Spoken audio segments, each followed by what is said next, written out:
Today's meeting of the Neighborhood and Affordable Housing Advisory Board is called to order on July 12th, 2022. Welcome, everyone.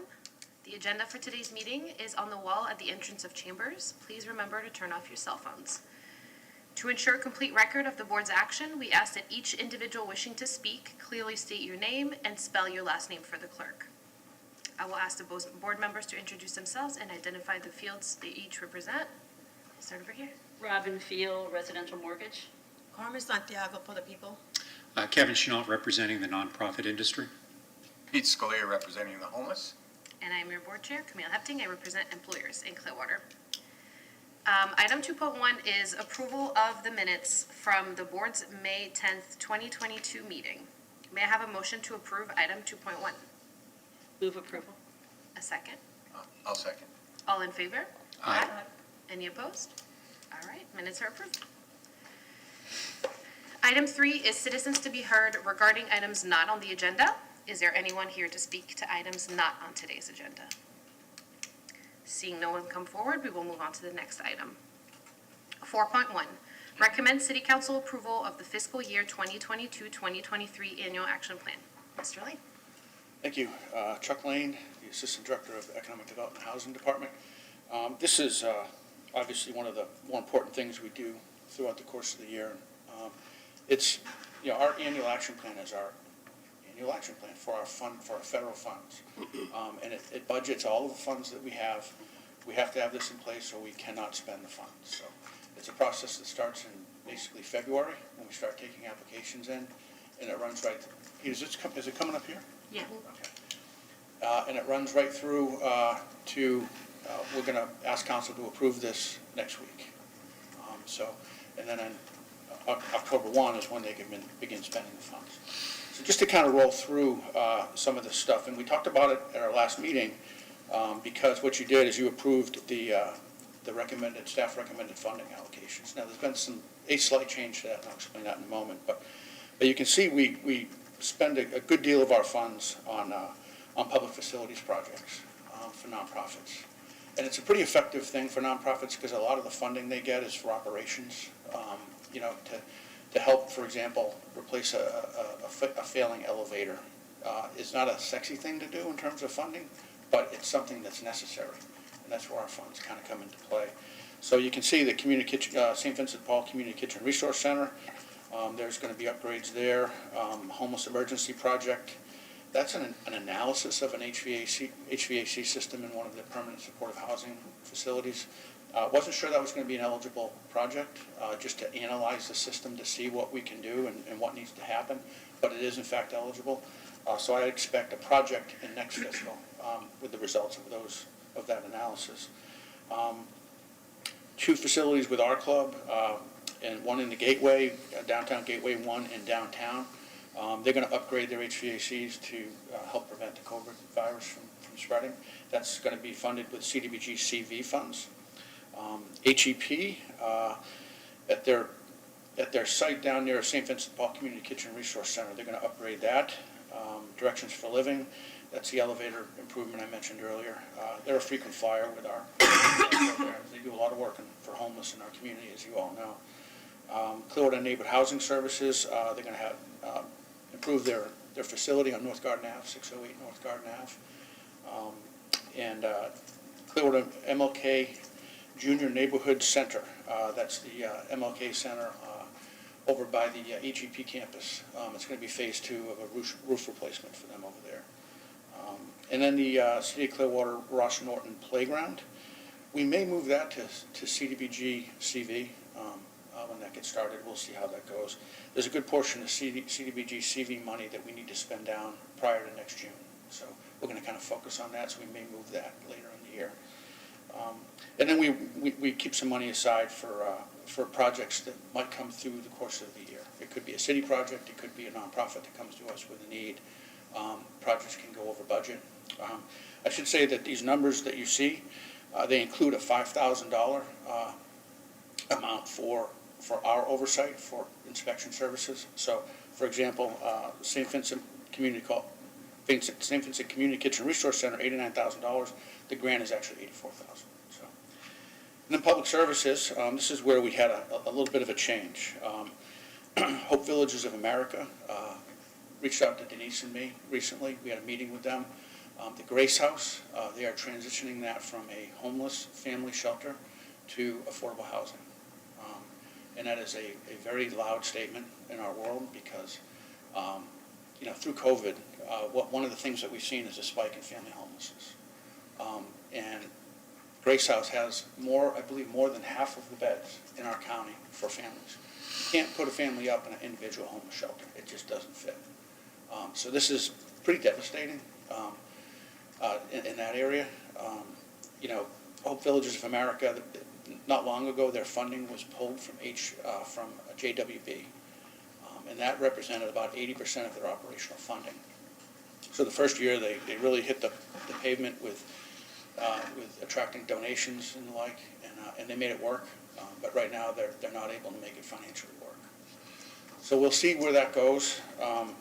So what we've done, obviously, is we've removed their grant application from the public services. So we had to recalculate the funds because we have a finite amount of funds for public services. Only 15% of our CDBG allocation can be spent on public services. So there you see, the allocations now. And those are a lot of our frequent flyers, as you know. Intercultural Advocacy Institute, also known as the Hispanic Outreach Center, West Care Gulf Coast, with their Turning Point program, help folks with substance abuse. Pinellas Opportunity Council Chore Services program, that's been a staple of our program. They help folks that aren't able to take care of their homes, mostly elderly. Gulf Coast Legal Services, they've provided a lot of help to folks during COVID who have had challenges with their landlords. The Arc of Tampa Bay helps pregnant women and new mothers that are low income. The Arc of Tampa Bay, good program, helps folks with learning disabilities. And Hope Villages of America, I pulled this is the wrong file, I apologize. I will get the right one. That is not supposed to be on there. That is what we pulled, and we recalculated the numbers, so Okay. I grabbed the wrong file this morning. I will grab the correct file and I'll send it out to the board later today. Okay. And then Homebuyer Education, we do that annually, $15,000 for each of those two organizations. That's an important part of our down payment assistance program. And then, what we do with this budget is we include all of the funding sources. Now, as I mentioned at the top, the AAP, the Annual Action Plan, is only federal, but this really is our sheet for our entire world. The only thing it doesn't include is the city ARPA funds, and that hasn't been approved by council yet. The current staff proposal is $3.3 million going towards affordable housing, and another $1 million going to Pinellas Community Foundation.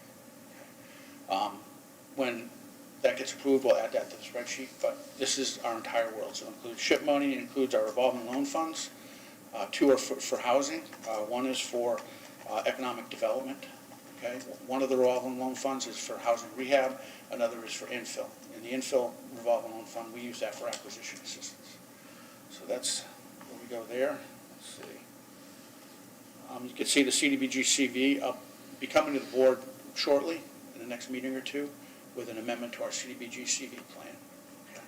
So some of those numbers are going to change. The home ARP, it's going to change a little bit because this housing project right here, this 875, that was for Blue Sky, an apartment complex in downtown. That project is gone away. So that was a tax credit project. Blue Sky made a business decision. A lot of it, I'm sure, had to do with the finances. So that project is no longer. Was that going to be 80 units? Was that That was going to be 81 units. 81 units? All 80 AMI and below. So we're going to redirect those funds, most of those funds, towards the Washington Avenue project, which is a 171-unit project that we've had trouble getting out of the ground because of the finances. So failure of that one project may solidify this other project. So, and I'll talk about some other stuff we have going on at the end of the meeting. Didn't talk about economic development. Where is it? Economic development, we have two groups. We have Prospera and Tampa Bay Black Business Investment Corporation, and they provide technical services to technical assistance to to micro enterprise businesses and small businesses. Tampa Bay Black Business Investment Corporation, they have what they call their catch program. I never remember that. That's one acronym I never remember. But it's a series of classes for new business owners to help them really find their way. It's been very successful, so that's been a good program for us. I think that's about it. Well, let's get into the housing, of course. Oh yeah, I'm sorry. When we get into the housing, there's a couple of projects that we have budgeted. Okay, there's let's see, loan processing, DPA loan processing. We can increase that over time. We're probably going to move this to ship expenses. We're not capped at that number, but with our DPAs, we're paying $1,500 for a fee for each of the two agencies that process the loans. And then our maximum DPA right now is $45,000. With the ARPA money, we may add a $15,000 grant onto our subsidy, which could very well get people from not being able to qualify to qualify. That can make a big difference. So more to come on that. But the projects that we have, this new construction of a downtown housing project, 1.385, that was the Blue Sky project. You can see the 875 in Home ARP. I changed the name from Blue Sky to a more ambiguous downtown project because I foresee it did foresee what has eventually happened. And that gives me the flexibility to move that money without rebudgeting it to another project in downtown, which will be the Washington Ave project. So the Washington Street development, that was initially budgeted $880,000. That's probably going to go up to between $2 and $2.5 million. And that should be what they need to get it done. And the rest of the funds, you can see there's a good deal of money budgeted with all of these different general activities. What we have to do is we have to budget each activity, because if somebody comes in the door with a request to fund a multifamily land acquisition, for example, if we don't have it on this budget sheet, we can't do it without amending everything. So we think of all the types of projects that we might fund, and we distribute the funds among those projects. So it's not necessarily a plan or a goal to spend this much on each of the projects. It's just a matter of getting them in our system, so we can do that. Try to be as flexible as we can. And our CHODO set aside. CHODO is Community Housing Development Organization. 15% of our home funds can be spent on a project with an organization like that. It's HUD's way of requiring us to work with a local community-based nonprofit. So, and we do have something in mind with that, but it hasn't really materialized yet. And again, I mentioned our revolving loan funds. Property acquisition, demolition. It's always good to have that in there. We acquire property, need to help folks tear down a building. We're going to use some funds under this line item for the Elks Lodge demolition. And I think that does it. The funding, as you should know, includes our entitlement, which you can see on the screen, plus prior year carryover money, plus program income that we anticipate throughout the course of the year, and that's for each of the funding sources. So, again, I'll send this out to you all. I'll make sure so that you all have it. But that really covers the annual action plan, and I'll be presenting to council next week. I'll take questions, please. Anyone from the board with questions for Chuck? Just point of clarification on the Hope Villages of America pulling of their project. The same percentages that we had set up previously are being applied to the funding. So ranking in the top, the three groups are ranking and spreading the funds equally. So the same formula is being used, correct? It is. When you get into, 3-3-3 versus 3-3-2, you kind of got to be careful with the percentages, because the two could exceed the higher one. So there's some adjustments that need to be made, but I do think the same percentages apply. Okay. It's certainly the same methodology. Top ranked tiers get the top amount of money, the second rate, and the third ranked. And I'll send you those calculations as well, and how we went about it. Any other questions from the board? All right. Does anyone from the public wish to comment on this item? May I have a motion to approve? I'll make a motion. Do I have a second? I'll second it. All in favor? Aye. Any opposed? Motion carries unanimously. All right, 4.2, recommend city council approval of the real property transfer agreement between the city of Clearwater and Clearwater Neighborhood Housing Services, Inc., DBA Tampa Bay Neighborhood Housing Services. Mr. Lee? So we talked recently about our lot disposition program. The way we, over the last several years, and not lately, but over the last several years, the city would get properties through a process called escheatment. Properties would escheat to the county. And what that is someone basically disowns a piece of property, they don't pay the taxes, it goes through an auction, nobody buys it. Someone needs to be responsible for that property, so by law, it goes to the county, and if it's in a jurisdiction, the county is required to deed it to that jurisdiction. So we've ended up with properties over the years through that process. It doesn't happen anymore because properties will not go through auction without selling. When this happened, when we were getting properties like this, you literally couldn't give away a property in North Greenwood. The market value just wasn't there. Now, those properties are selling for $30,000, $40,000. So it's a very different climate. Now, we can still get properties through foreclosure. We have a code foreclosure program. I think we're working through a round right now. I don't know what the status of that is, but a lot of properties on those lists, when we do go through a code foreclosure, they're suitable for housing. So, I'm able to, really earmark those for projects. And the code, when I say code foreclosures, it's people that are, properties that are deficient on code, they're not getting fixed up, there's been no compliance, no effort of compliance, and those are the types of properties that we go after. So what we did is we created this new program. It's a transparent, it's a competitive process. Ms. Hebding was on the lot disposition committee. It was her, me, Rose Call, our city clerk, and Gina Clayton, our planning and development director. We evaluated the applications. There were 3 applications that came in for this property. 3 of the developers that are on our pre-approved list each expressed an interest in this property. We're going to sell it for $7,500. Okay, that was a decision made by the city manager. Typically, we've donated these. He would prefer to see revenue, and that even a small amount of revenue, and that revenue go back into housing. So that's how we're going to do it. The reason that Clearwater Neighborhood Housing Services, now Tampa Bay Neighborhood Housing Services, is the recommended recipient of this land is because they have under contract this property right here. Okay, so this property I think is the one we're selling I think is 36 feet wide, and you can see to the south, it looks like that property is built within, that house is built within the setback on their property, effectively making this lot even smaller. This lot by itself, bless you, this lot by itself is very challenging to develop. So having this lot right here makes a much more suitable development site. So they'll combine these lots, put a single-family home on this lot. They're going to be at the same time they'll be building maybe a little bit earlier. They're going to be developing this lot as well. They built this home a couple of years back. So they're taking what was largely a vacant lot, a vacant block, and they're doing some good with it.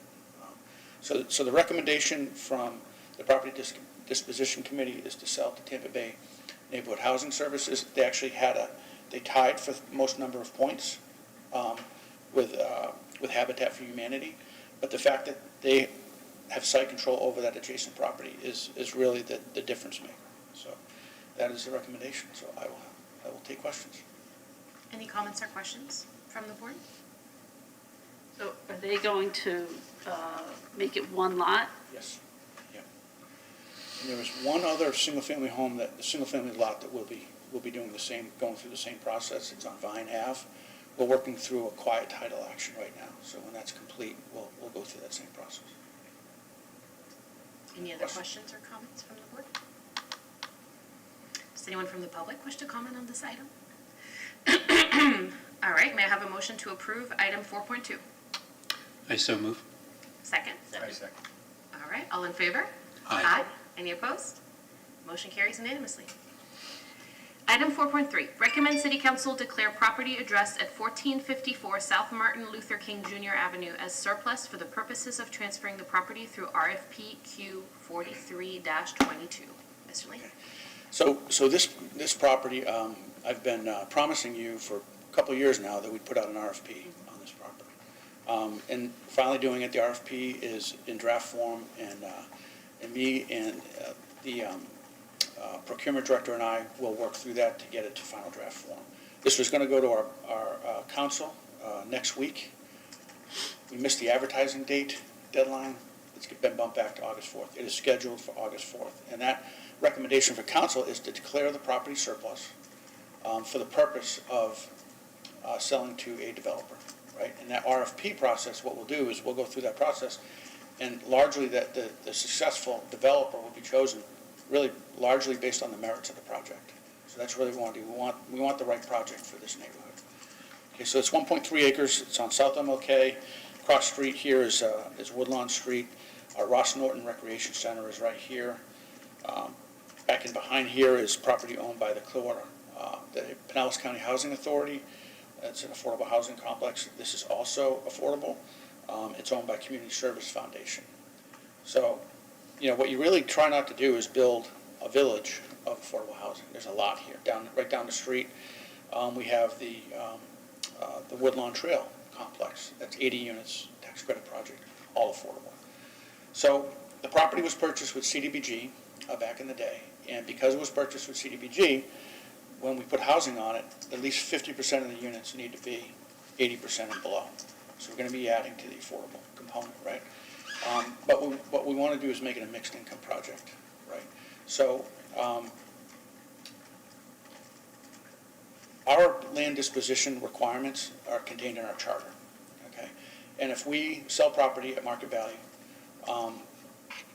what we have to do is we have to go through a bidding process. It's very limited as to how we can sell property as a city.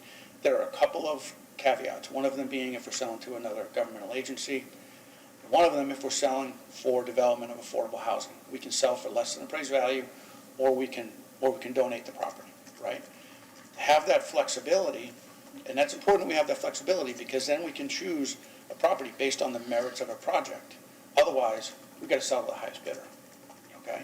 So we want to make sure that we can look at this project and pick the right project. So in order to be under that charter caveat where we can donate or sell for less than appraised value, all of the units have to be 120% of area median income or below.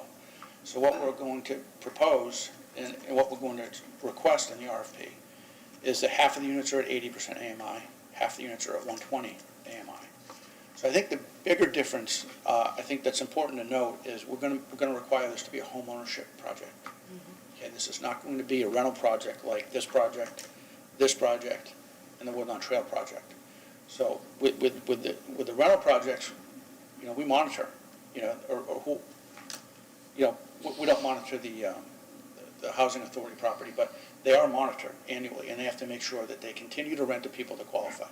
With a home ownership project, you have to sell to somebody that qualifies, and that person can go on and raise their income and come out of that low income range and still continue to live there and build equity in that home. So I think home ownership is a very important component to this. I'm kind of excited about it. We will go to council in, like I said, on August 4th. We will immediately put out that RFP, and then we'll see what we get. I know there's a lot of folks that are interested. I've talked to a lot of developers about this. There's a good half a dozen folks that are serious and interested in bidding on this project. So I will take questions. Let me talk about the density first. The density, this site allows, if you include our affordable housing density boost, you get up to about 24 units on this site, okay? Now, depending on the concept, whether it's a townhome concept or villas or a condominium type of thing, that all affects how dense you can make it. Because what you don't want to do is overwhelm the site. You want to, what we've said is we want to see the highest density practicable while staying consistent with the land use pattern in the neighborhood and not getting out of scale. So that's kind of an ambiguous request, but it's certainly appropriate. Let's let the developers tell us what's appropriate for that site, and then we'll judge to see if we like what they say. We'll know what we like when we see it, right? So I'll take questions. Any questions from the board? Pete? No, you answered my question just now, Chuck. I think this is so exciting. like you mentioned, we've been talking about this for a long time, so to see it actually happen is very exciting. And it actually makes me think of a project in St. Pete that just got awarded to Habitat to do townhomes in an area like that, you know, has a lot of affordable housing, a lot of need for affordable housing, but they're pushing for the home ownership because it is so important to build that generational wealth for these people as well. New construction will just do a whole lot of good. And one of the other things I failed to mention, you know, a lot of these folks we're talking to are in the world of affordable housing. You don't build something like this if you're not in that neighborhood, you know, in that line of work. So they're all familiar with the funds and whatnot. So during the RFP process, we're going to have a meeting, us, the county, HFA, so these developers can ask questions. We can explain what funds we might have available, the programs, so everybody that is going to respond to this RFP, you know, has that benefit of talking to us. You know, hey, Clearwater, what do you have available? And I can talk about what we might be able to bring to the table on this, and the county will do the same thing. For the buyers, I know that your down payment assistance program is eligible for the 80 and below.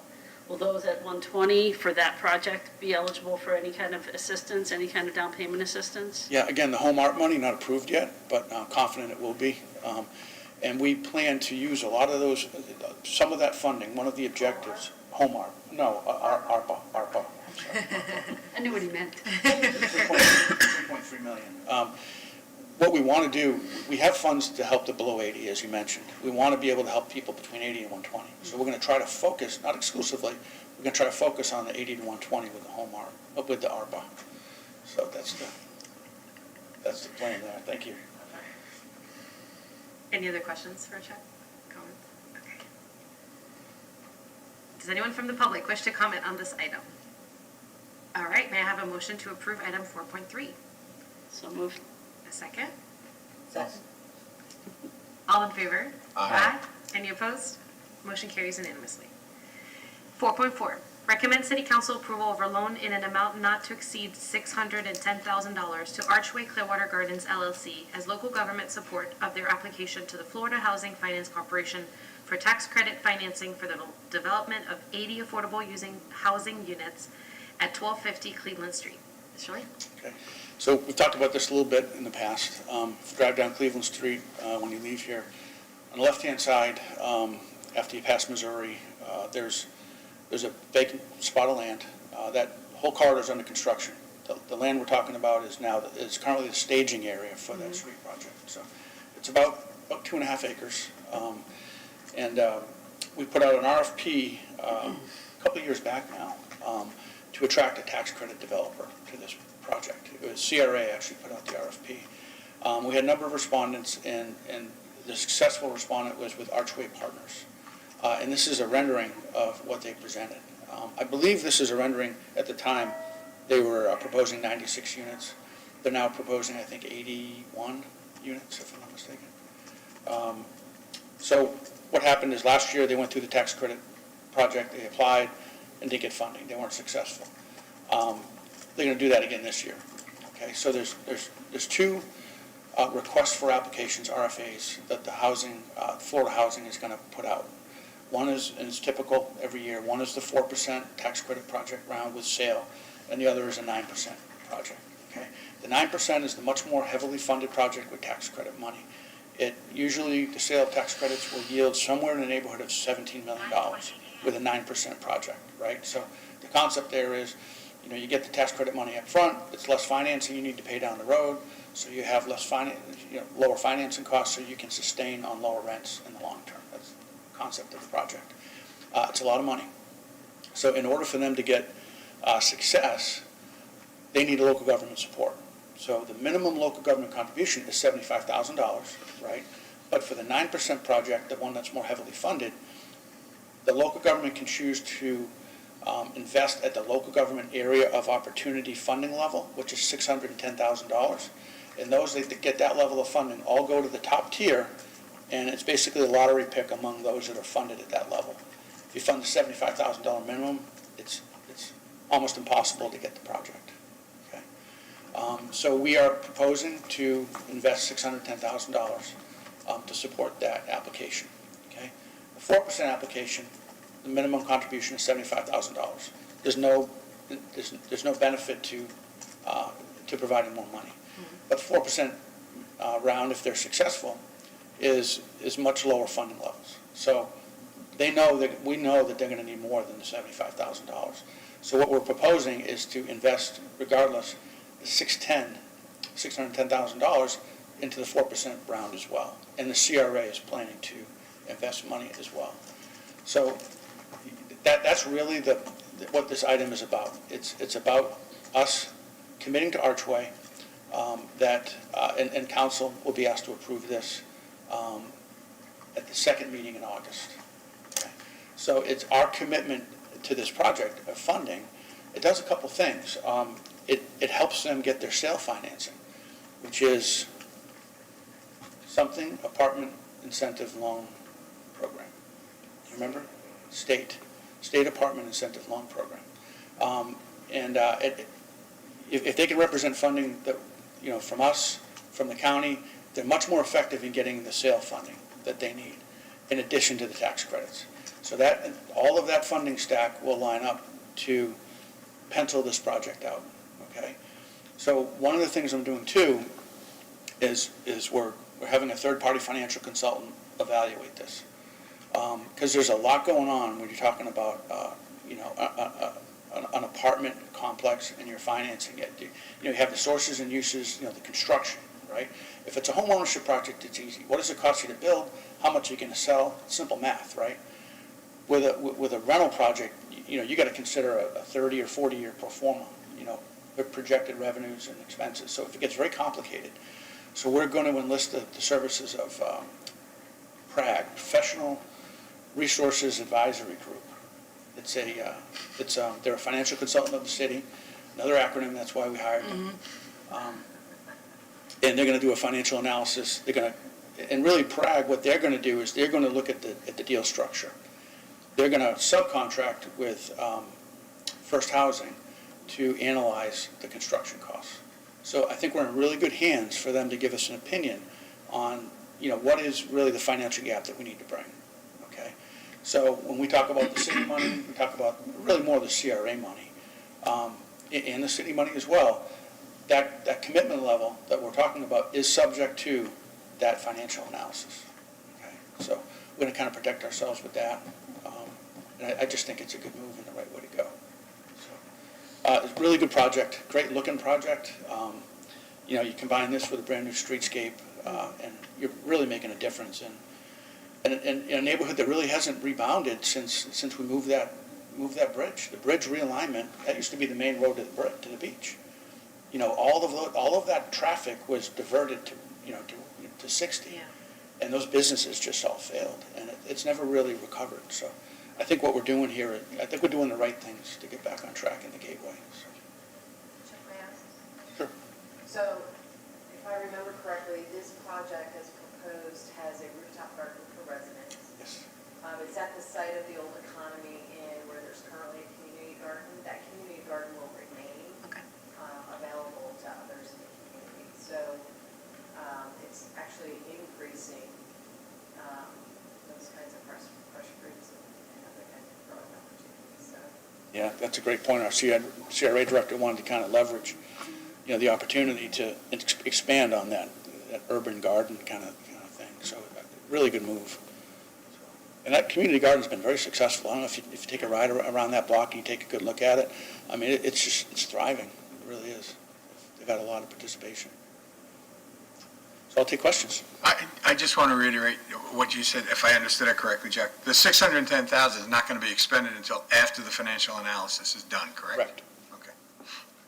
And only if the results of the financial analysis are Correct. positive. Okay.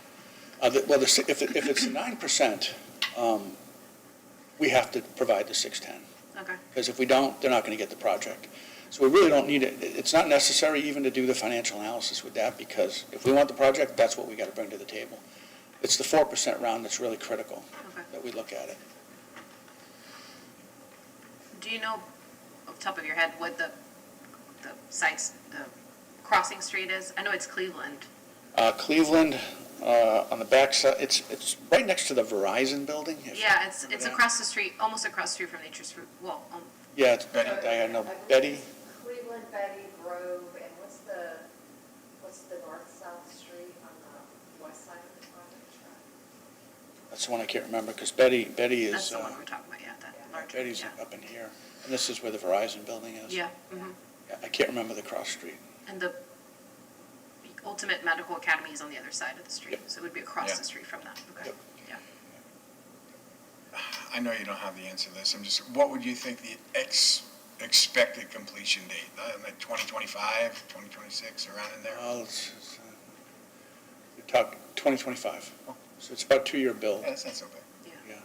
They should be, they think they can get, and the Washington Street project, pretty much on the same schedule. They'll get to starting construction about this time next year, if all goes well, and both are about a 2-year build. Yeah.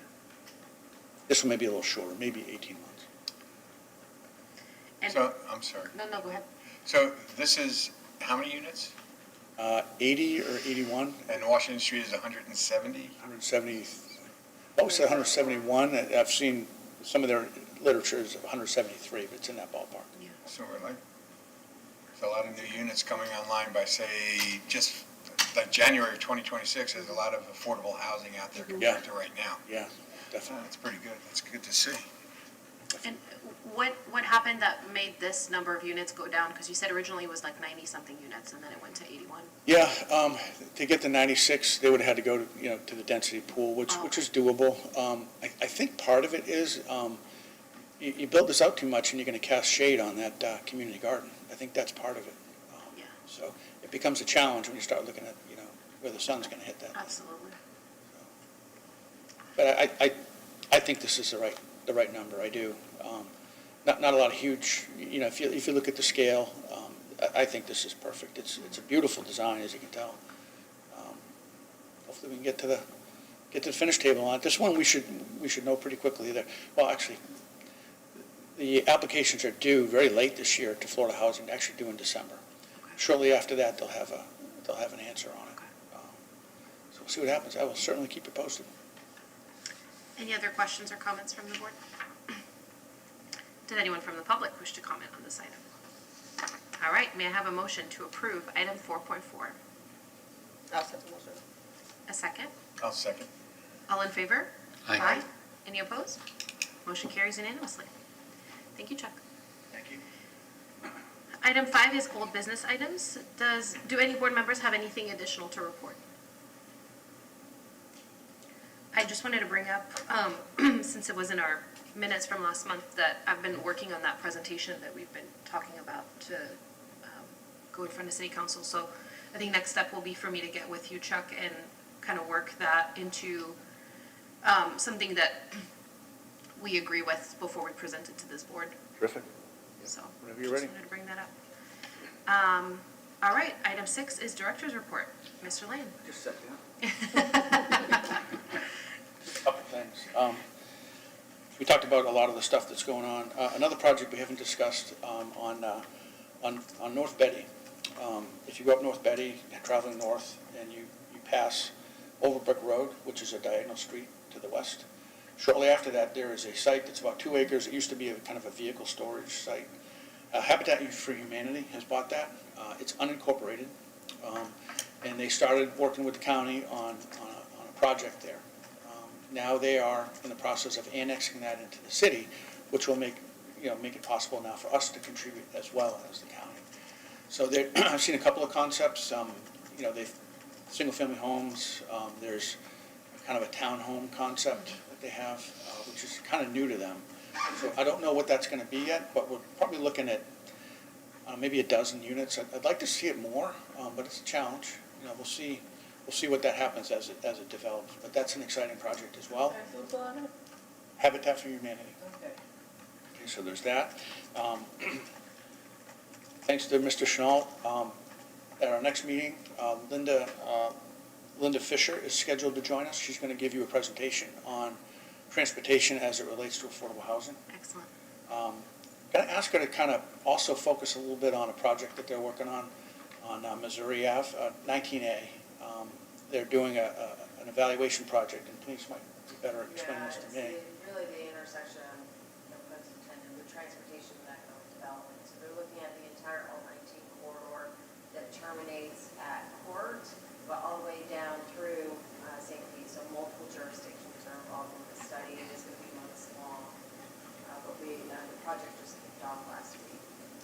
That's a real-life project within our city that she might be able to tie into her discussion, so I'll ask her if she could do that somehow. So that'll be interesting for us. And lastly, the county's working through a tenants' rights bill. It happened over in Hillsborough County. This one's a little bit different. It accomplishes, I believe, two major things. One is tenants need to be informed of their rights as a tenant, right? So that's pretty simple. That's not anything anybody's really balking at. The other one is a little bit more controversial. It's the landlords will no longer be able to discriminate based on sources of revenue for the tenant. So the big thing is if you have a voucher, they can't disqualify you because you have a voucher. And we see that happen a lot more often than you think. So it's a good thing in a lot of ways. It's going to help, those folks.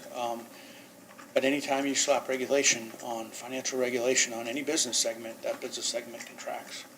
And that's a dangerous thing for us to do because I believe, and I think a lot of folks do, that really the fundamental core of the crisis we're dealing with now is supply-demand. There's not enough units. So when you slap regulation on something and it contracts, you might be doing more harm than good. I don't know that that's the case here because this isn't rent control, for example, which would be a really strapping financial regulation. This is a little bit different, So the county is going to implement this. Well, they haven't approved it yet. Staff recommendations for them to implement it countywide, and each of the local governments will have the opportunity to opt out if they don't want to do it. They can create their own ordinance, or they can have nothing. I believe that we would not opt out, but that's not my decision. That's a council decision. So, I'll keep you posted on that one as well. That's all I have. Excellent. Item 7 is board members to be heard. I will start to my right for additional comments. No comments? None. Nothing. All right. Our next NAHAB meeting is scheduled for Tuesday, August 9th, 2022 at 9 a.m. here in council chambers, and we are adjourned.